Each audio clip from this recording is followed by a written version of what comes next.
దేశవ్యాప్తంగా తీవ్ర సంచలనం సృష్టించిన తమిళనాడులోని సాతంకులం కస్టడీ మరణాల కేసులో మదురై కోర్టు చారిత్రక తీర్పు వెలువరించింది.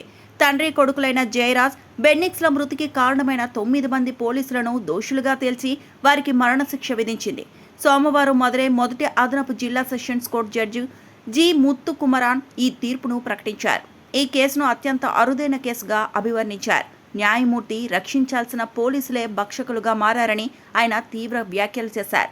ఈ కేసులో దోషులుగా తేలిన వారిలో circle inspector S. Sridhar, sub ఇన్స్పెక్టర్లు P. Raghu, Ganesh, K. Balakrishnan, head constable S. Murugan, A. Samidurai, constables M. Muthuraj, S. Chelladurai, Thomas Francis, yes.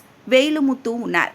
విచారణ సమయంలో 10వ నిందితుడైన రిజర్వ్ సబ్ ఇన్స్పెక్టర్ పాల్దురై కోవిడ్తో మరణించాడు. కేసు నేపథ్యం ఏమిటంటే, తమిళనాడులోని తూతుకుడు జిల్లా సాతన్కులలో 2020 జూన్ 19న కోవిడ్-19 లాక్డౌన్ నిబంధనలు ఉల్లంఘించి రాత్రి 9 గంటల తర్వాత మందుల దుకాణం తెరిచి ఉంచారనే ఆరోపణలతో సాతంకులం పోలీసులు వ్యాపారులైన పి. జయరాజ్, ఆయన కుమారుడు బెన్నిక్స్ ను అరెస్టు చేశారు. పోలీస్ స్టేషన్లో వారిని అత్యంత అమానుషంగా, క్రూరంగా హింసించినట్లు ఆరోపణలు ఉన్నాయి.